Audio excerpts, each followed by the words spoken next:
Struggling here today. No shit, you're always struggling. I know. Struggling about as bad as the right half of my mouth. Yeah. This is gonna look awful on video. Yeah, not much worse than normal. I was gonna say the starting mark isn't very high in the first place.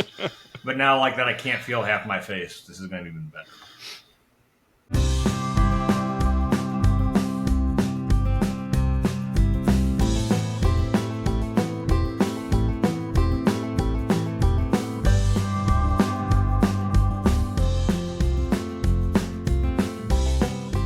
Podcast about bourbon and the ones who drink it.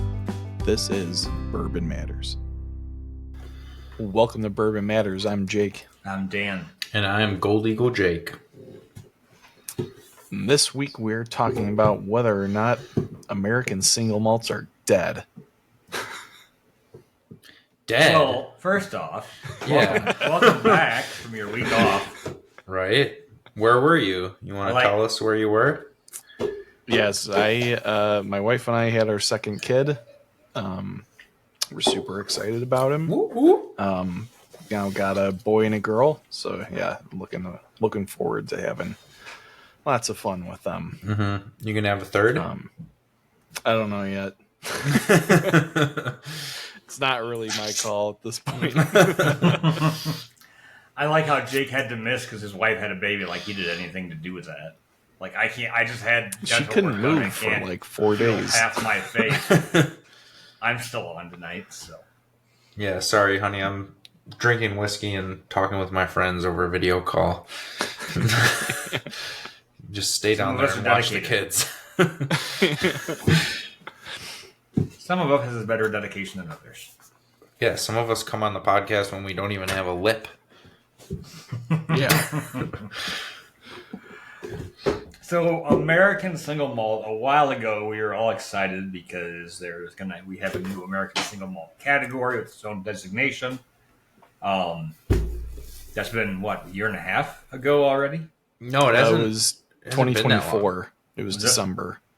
Okay. Yeah, so I was going to say, I think more excitement kind of happened before that designation even happened.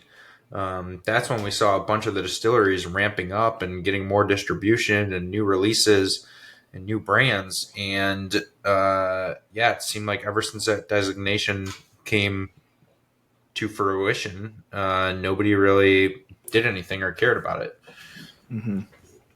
And I was even talking with the people from Virginia Distilling Courage and Conviction, and they were saying, they hoped for a big boost after that news came out, and they didn't really see any difference in sales. So I guess start off, why the hype in the first place then? Because obviously there was a decent buzz around it. Oh my god, I can't talk for it very well. There was a decent buzz around it. I know, right? Oh god. There was a decent buzz, but then why was there buzz? And then when it came out and got official and more stuff on the shelves, why is no one buying it? I guess is kind of. Yeah. Well, I mean, there were a lot of, well, not a lot. There were several, long-standing American single malt distilleries, particularly in the Northwest, Westward, Westland, Stranahan's in Colorado, the original. Yeah. So, it had definitely existed for at least 15 years, 20 years. I'm trying to remember how old Stranahan's is. Something like that. And people like those three brands. And I think Jake probably knows better than I do, but, the Scotch market has always been pretty strong. Yeah, that is obviously the biggest. There's two major things blocking American single malt from thriving, and it's the two obvious things, which is Scotch and bourbon. Yeah. As Americans, we like things sweet, we like things bold, and we like things American. And before American single malt became a thing, bourbon was a big thing. And bourbon took, I mean, what started in 1964, where bourbon became America's spirit. So, we're talking 60 years it took bourbon to get to this point, and realistically, like 45 years until bourbon really started to boom, maybe 40 years. But, it took a long while for bourbon to really take off and hit its stride. And I think we're going to probably see the same thing with American Single Malt if it ever does, because a lot of single malt drinkers are Scotch drinkers, and they don't, they're so loyal to Scotch whiskey. That's what they've been drinking their whole lives. And it's hard to get them to switch over and try an American single malt. Scotch single malt has always been the cream of the crop when it comes to whiskey. And this is like all whiskeys. Before bourbon really became popular, bourbon was kind of like your poor man's drink, your granddad's drink, and Scotch whiskey was your, rich man or special occasion pour was a single malt Scotch. Yeah, and like I think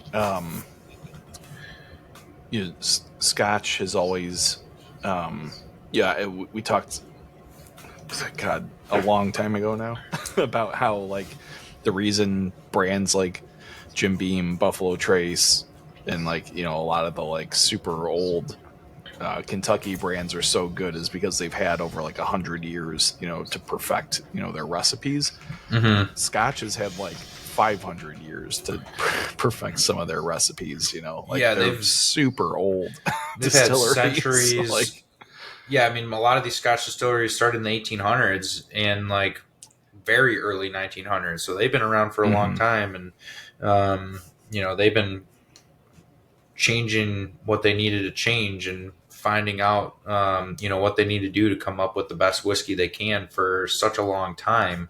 Now we go into American Single Malt, and these are all newer distilleries that are trying something completely different than what they have been distilling for the past 30, 40, 50, 60 years, which is bourbon. Yeah. Like, we talked about this before, that the climate differences play a huge part in this too. Scotland is, comparatively to the United States, is extremely consistent in its weather patterns. And that is a huge factor, I think. Malt whiskey, Scotch whiskey has such a delicate flavor profile compared to bourbon, which can be a little harsh when you put the two side by side. They're just different. And a lot of that is for the slow, long maturation that Scotch has because of the mild temperature, and they don't have the massive temperature swings. So trying to do the same thing in the U.S., you're going to get a completely different result that single malt Scotch drinkers haven't really gravitated towards.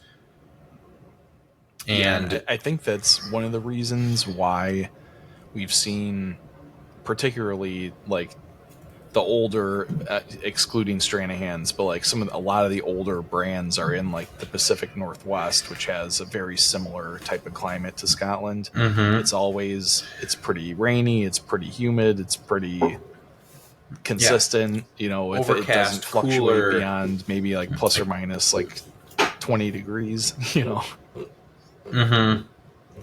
Yeah, I think the other part too is just like, one, everyone was excited for anything new in bourbon or whiskey for a while. Any news is big news in the industry. So I think that helped build the hype of it too. The other thing is, like, all right, now you have all these bourbon drinkers that prefer bourbon over Scotch.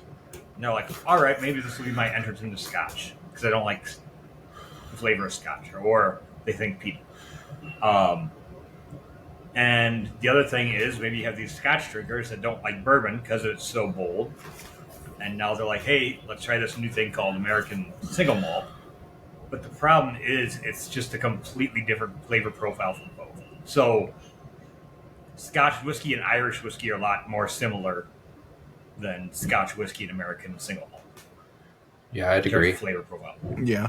And there's reasons for that. And I think the reason is, like, when word of this was coming, it's been in talks for a while. So a lot of these distilleries, whiskey sales are going good. Let's start making something new to sell. And I think we talked about this way back when, but they're not. There you go. Old Pepper Single Malt. Mm-hmm. Yeah, I'm tasting through the Brother Justice samples you gave me. Ooh, nice.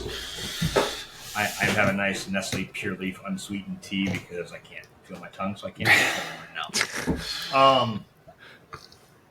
So the problem is, then you had these whiskey distilleries in America that have been set up to make bourbon and rye whiskey for decades. Like, all right, we're going to make single malt. Well, Jake, you've been to Scotland. I haven't. But the stills, even the pot stills over in Scotland, look hella different than the pot stills look over here in the States. Well, that was going to be my other question to you, Dan, because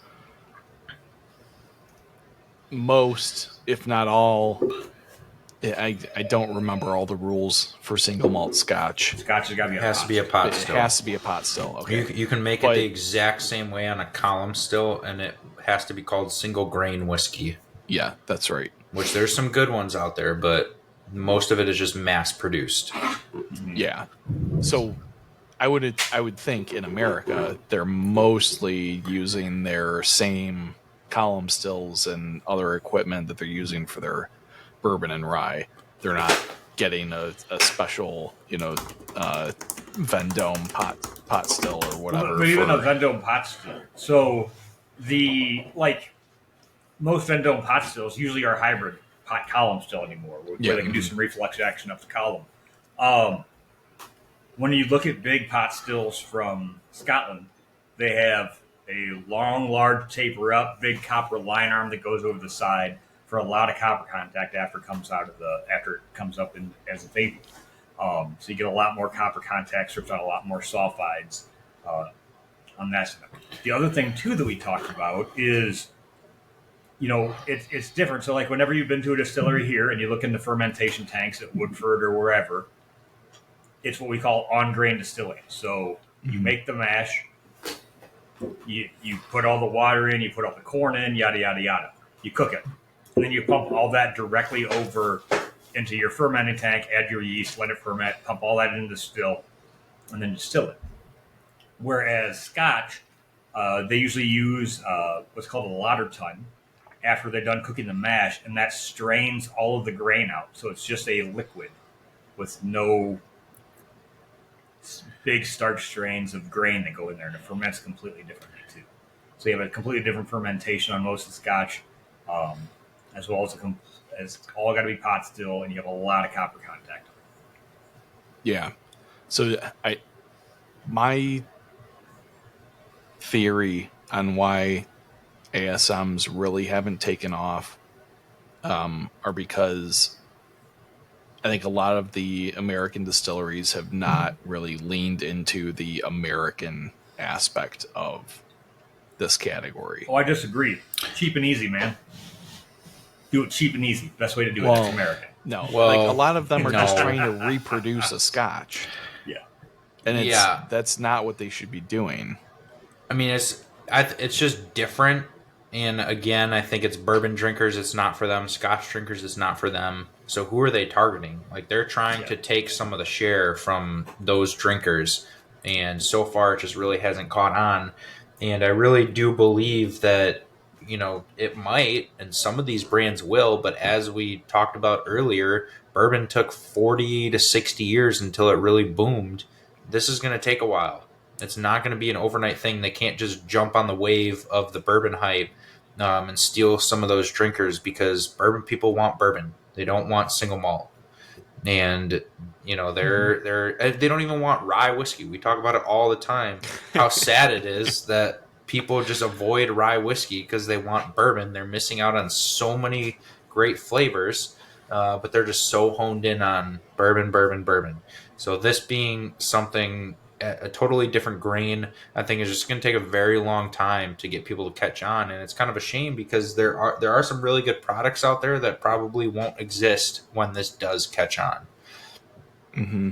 Another thing too is a lot of Scotch goes directly into, most of it obviously goes into used bourbon barrels, but a lot of it goes into different wine barrels. and you can't really do that here because it's so hot. You just impart too much of that flavor. So I'm sure there's some out there, but off of my knowledge, most or all of the American single malt that I know of starts in a bourbon barrel, and then they'll do finishes like they do with bourbon. Right. Yeah. So you're kind of just like quickly imparting those wine flavors or those cuvee or cognac flavors into the whiskey, where in scotch it's taking 15, sometimes 20 plus years to mature in those different types of barrels. Yeah,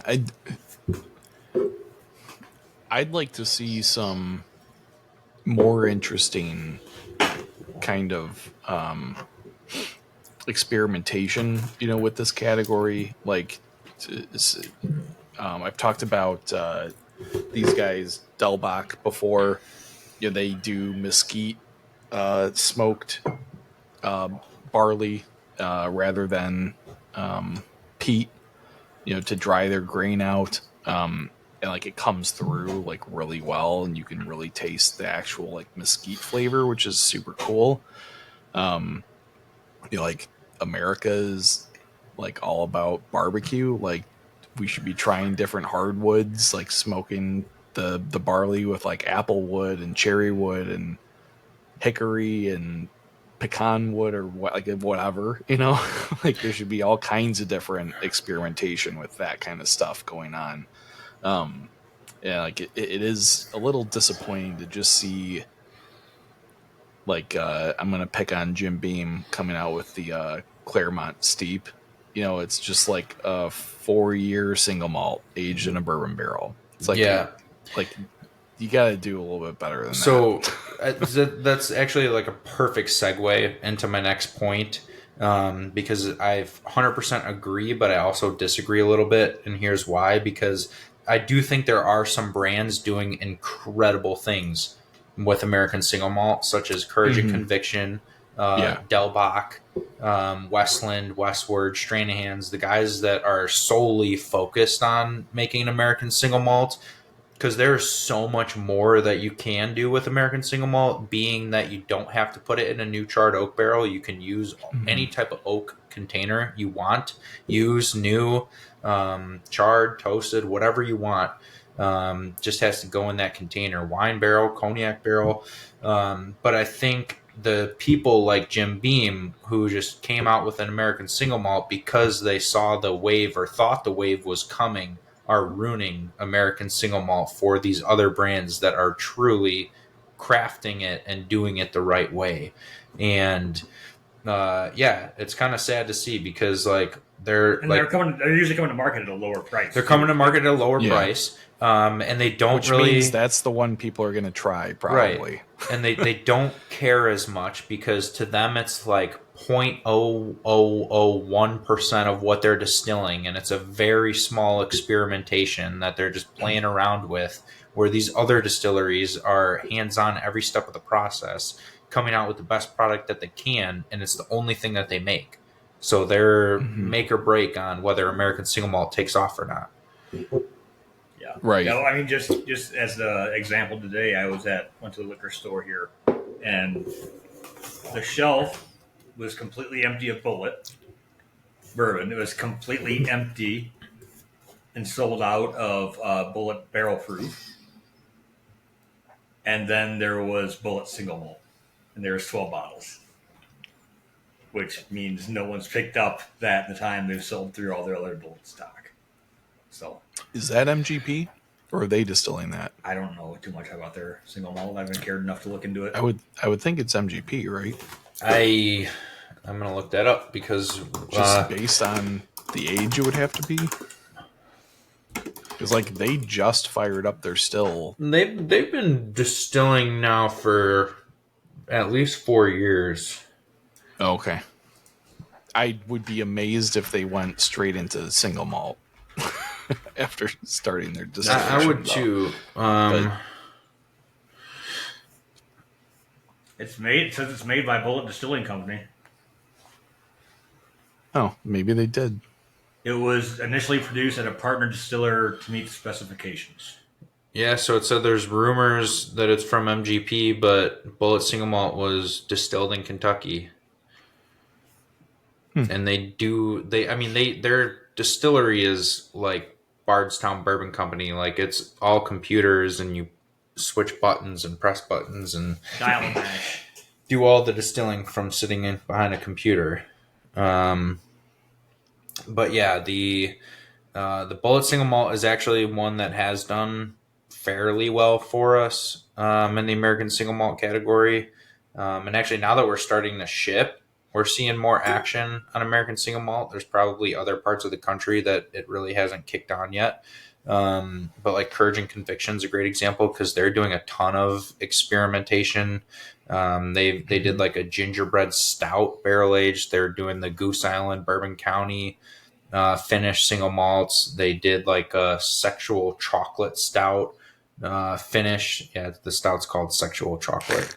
But it has a really cool label with like a purple, like tie-dye kind of vibe going on.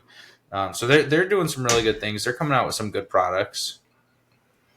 As like seeing the big producers coming out with Beam and Bullets and the other ones that are coming out with single malt, has that hurt sales of the Stranahan's, the Westlands, stuff like that in your store? I don't think it necessarily hurts sales. I think it balances it out, right? It helps draw more attention to the category. But certainly, there's probably someone who is used to picking up a Stranahan's that was like, "Ooh, a Bullet came out with a single malt. I'm going to grab that this time and try that." But I do think that there's a lot of people that still don't even know American Single Malt is a thing, and then when they see Bullet come out with an American Single Malt, they kind of take a peek at that aisle, and their eyes are opened to how many different options there are out there. I'd also probably guess that the Gold Eagle whiskey consumer is far more educated than a lot of liquor True. store consumers. So I would think in the general market, it probably is hurting that Beam released the Claremont, and who else put out some Yellowstone came out with Yellowstone. one. The Yellowstone one's not that bad though. Yellowstone's not that bad, and Yellowstone's the only one that's like a higher proof, 108 Yeah, that's proof true. on the Yellowstone for $50. I mean, it's a pretty good value. Yeah. I mean, I know we're missing a bunch because there's a bunch out I there. think that explains it right there, though, Jake. What you just said is it's not that bad. Yeah, There's so relative to there's so all much kinds really of good other bourbon things. out there that people that are gonna, like we talked about, people that are gonna be bourbon people. There's still so many good bourbons they haven't tried. Mm-hmm. They'd rather hit those first before they would single malt. And I mean, don't if give they're me. gonna if they're gonna try and run through all those before they get to single malt, they'll be drinking those for years. Yeah, I mean, don't get me wrong. There's some really, really good American single malts out there, but yes, I do think all the major brands that are focused on bourbon are producing mediocre at best American single malts, and that I think is hurting the category because you try a Yellowstone American single malt at our Yellowstone masterclass, and you go, "Ooh, yeah, no, I don't like single malt." And you just rule out all other single malts. It's the same thing with rye whiskey. When you throw a rye into a tasting and it's a super minty rye, and someone's like, "Oh yeah, I don't like that. It's too minty for me." So I do think actually the major brands coming out with single malts is probably hurting the category in the long run more than helping it by getting a couple more eyes turned towards it. So I know you had the Virginia Distilling Masterclass last year, or was it early this I think year? it was early. No, it was definitely last year, but I think it was like in the spring last year. Okay. Which, by the way, we're actually one of them. We had Amanda Beckwith, who's their master blender, and she's coming back in November, I believe, to do another masterclass. That was a really good. Yeah, I mean, she is super knowledgeable. Like works very closely with Nancy Fraley. Has a lot of connections in the industry. She's kind of like up and coming female master blender. So that is one that I would highly recommend looking out for when we put that up. But it'll be sometime this fall that she's coming out to Chicago, and we'll come and do another master class, because their whiskeys are, I think, definitely top 3 for American Single Malt. Yeah, and like, did you see any like hesitation or like? Oh, tons people, of hesitation. Like, yeah, I mean, I had to like text and message people who are bourbon people and be like, "Hey, I promise you'll enjoy this. If you might not love the whiskey, but I promise you'll enjoy the presentation, the stories that she has to share, and the master class as a whole." And got, basically not begged, but like asked half the room personally, like, "Hey, sign up for this, support this event. You won't be disappointed." And most all of them walked away with a bottle and told me like they're so glad they came. Definitely different than other master classes and a little bit different whiskeys, but they all found something that they liked within the lineup. So yeah, that's what I kind of remember is everybody was very pleasantly surprised. Absolutely. Not at their ability to produce good whiskey necessarily, but at the category's ability to produce and good how whiskey. how much they enjoyed the presentation and the whiskeys themselves. And there was a handful of people that were like, "I never thought I would enjoy a single malt, but I'm taking a bottle home tonight, and this will be like an occasional pour for me." So yeah, it's similar to rye whiskey in my opinion. You got to get liquid to lips. You got to get people tasting it. You got to get more education on the category, because there's still people who just think of peat when they think of single malt, whereas like 99.9% of American single malts don't have any peat. Well, that's an uphill battle even with Scotch. Yeah, I mean, Scotch is a little more common to find peat, but if you're not drinking an Islay Scotch, you're not really going to find much of it in there. You're going to find more delicate and floral and gentle flavor notes, which is why I think people gravitate more towards bourbon, because they want something a little more bold and punchy. But and another thing with American single malts too is you don't see much, and I think this is an area that somebody needs to break through. You don't see many American single malts in that high price range. I'm not saying go out and charge 200, 300 for a bottle just because nobody else is doing it, but Scotch people know that you have to pay to find a good Scotch. It's not true in bourbon. You can find a really good bourbon for 30 to 50 bucks. To find a really good Scotch, that's going to be really hard to do in that $30 to $50 category. Most American single malts right now is in the $40 to $60 range, with the exception of a few different brands. So I would like to see a couple brands kind of break that barrier, come up with some hyper aged stuff, maybe do some like cellar aging like Maker's Mark is doing with their cellar age, so you can kind of replicate that cool climate.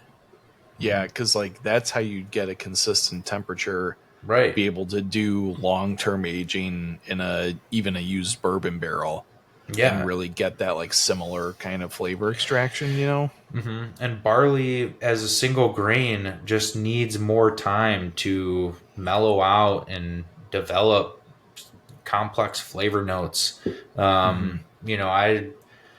I think Scotch, a lot of Scotches to me have much more complexity than the average bourbon. The average Scotch has much more complexity than the average bourbon, and there's a lot of there's a lot of exceptions, and there's so much stuff out there that you can't just say that like it's not a fair comparison. But the more you dive into Scotch, there's a lot more complexity to be found than you do in bourbon, in my opinion. So I think this category has a very long way to go before it is truly respected, like bourbon is, like single malt Scotch is.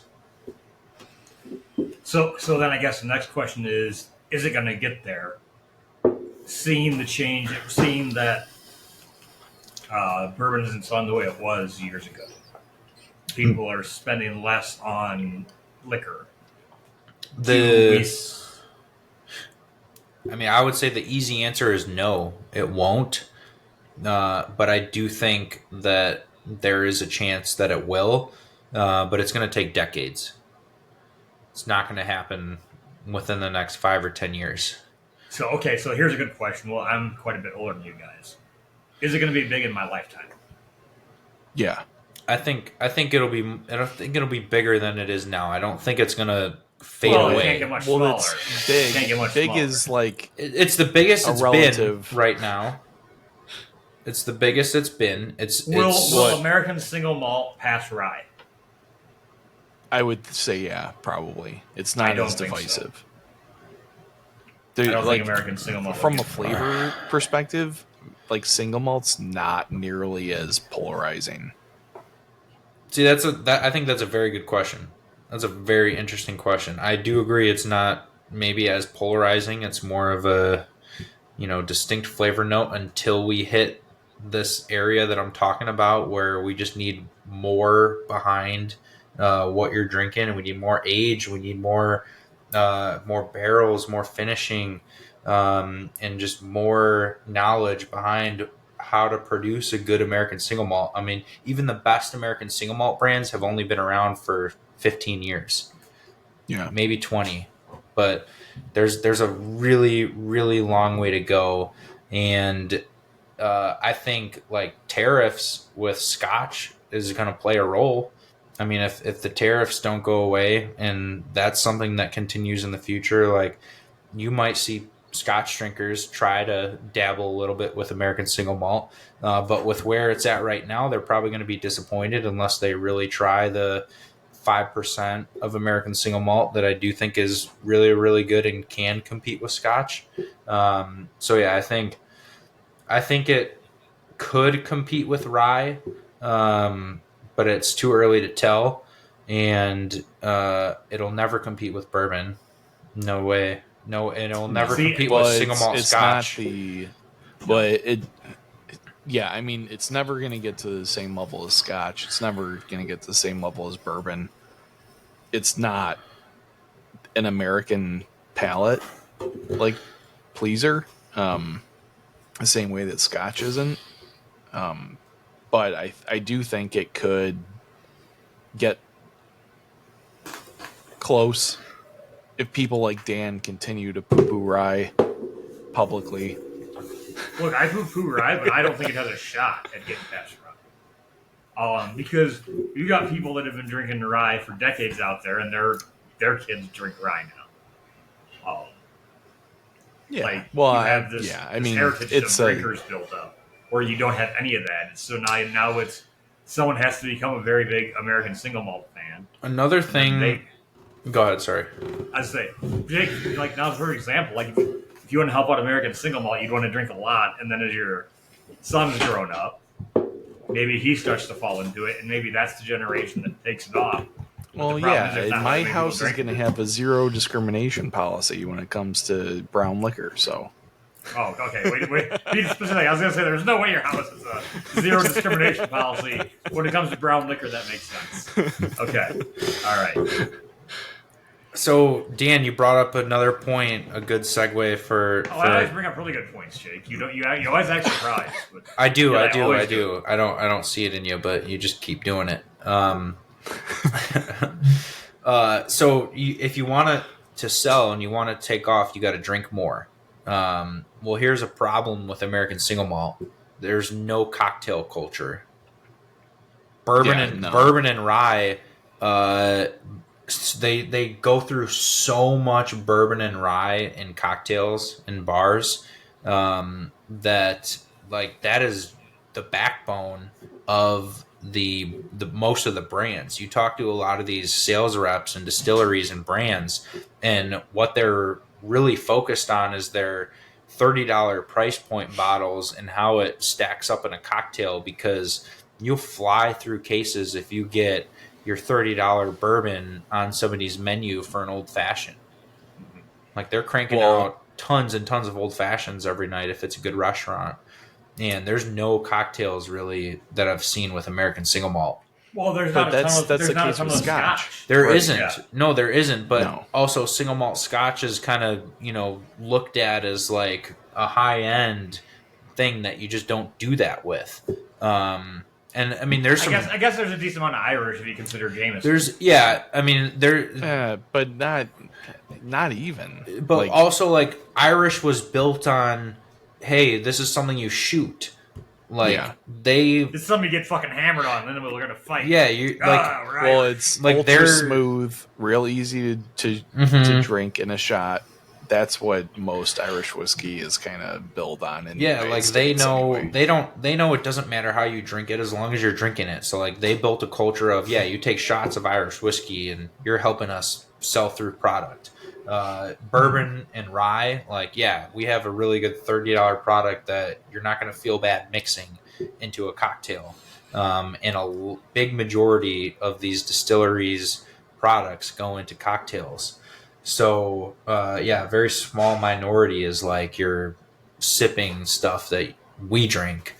But American Single Malt, a lot of it's at a price point that could go into a cocktail, but nobody's really done that. There are some single malt Scotch cocktails that are really good, but I do think the barrels that they're finishing in and the peat play a big role into creating those cocktails. So there needs to be a big emergence of American Single Malt cocktails if they really want this category to kind of get a little steam behind it. So what you're saying is the fate of American Single Malt lies within the hands of Gary. And Oak at the Glen. Or I mean, certainly. Yeah, I was gonna say Jake is really making me want to just make a bunch of cocktails this summer with American Single Malts and see what happens. I mean, dude, all it took was somebody created the Manhattan, created the old fashioned, and that boom, like there goes, millions and millions of gallons of bourbon and rye whiskey. Well, and nobody gave a shit about those for like 50 years. No, and that's why I said it's those gonna are like the big time. Nobody wants anything that's not like a Prohibition era cocktail now.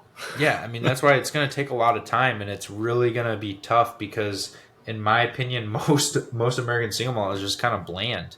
And like, why wouldn't you want something with a little more oomph, like bourbon? But why would you want to put that in a cocktail? When it was just exactly. That's what I'm saying. Like, you're gonna have to think outside the box. You can't just put it in a Manhattan. You can't just put it in an old fashioned.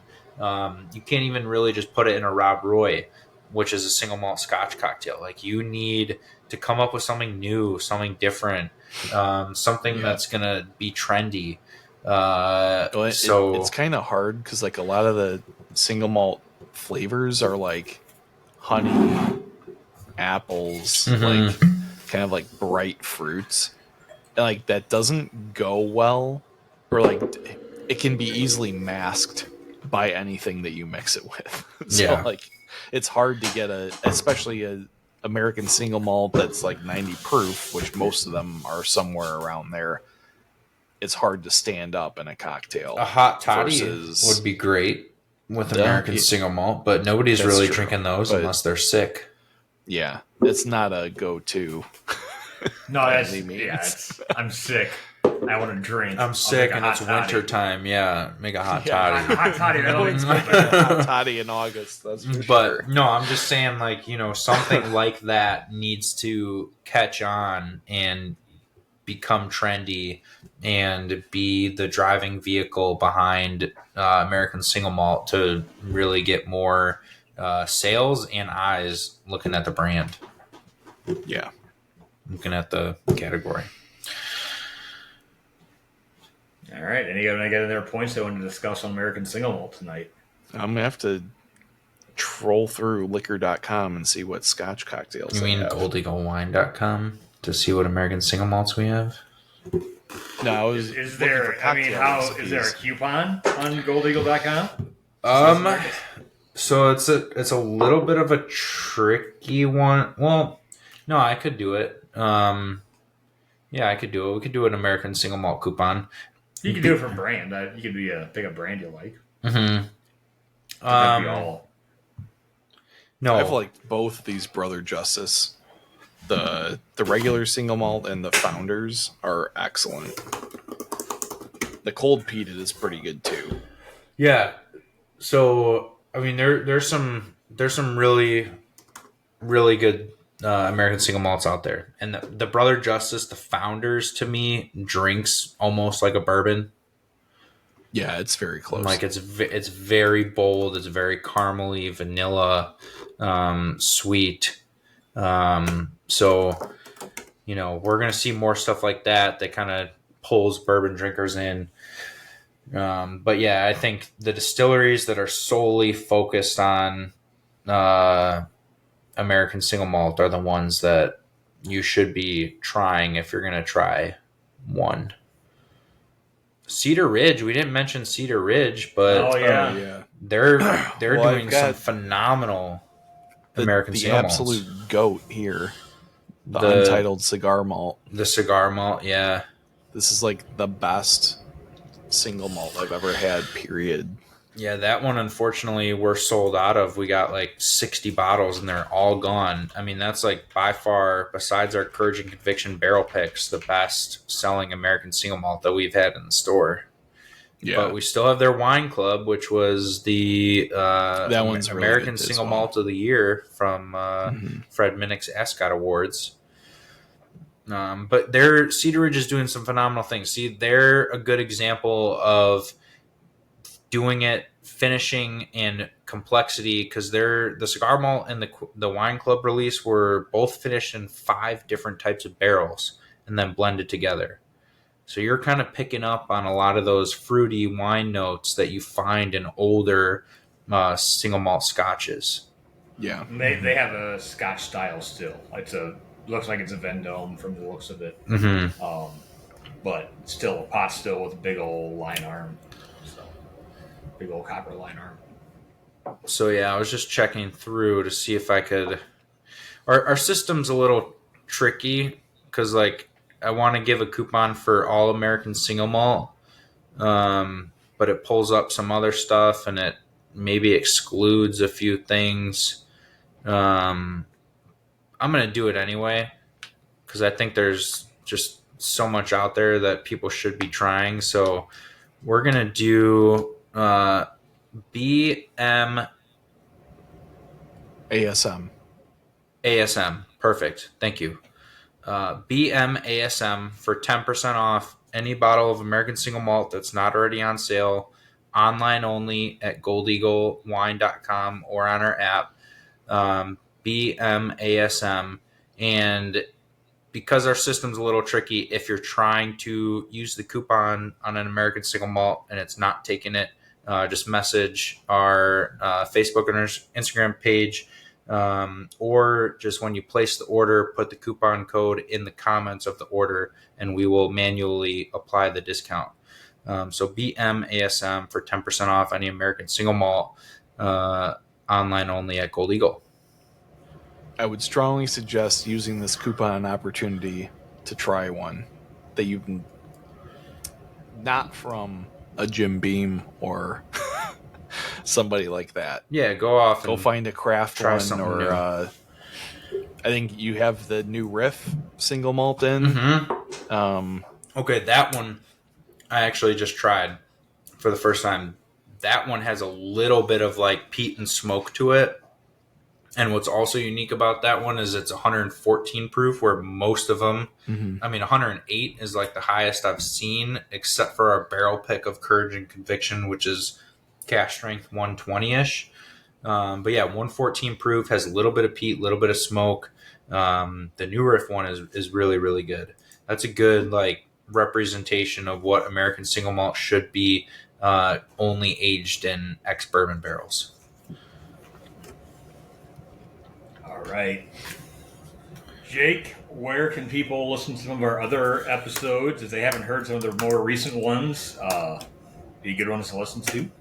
Yes, you can check us out on Spotify, Apple Podcasts, or Google Podcasts. You can watch us on Spotify and YouTube. Make sure you like, subscribe, follow, rate, leave a comment. Let us know if there's any American Single Malts that we forgot to talk about. We like getting comments, so let us know. All right. Cheers, guys. Cheers. Cheers. I don't have my glass ready. There we go.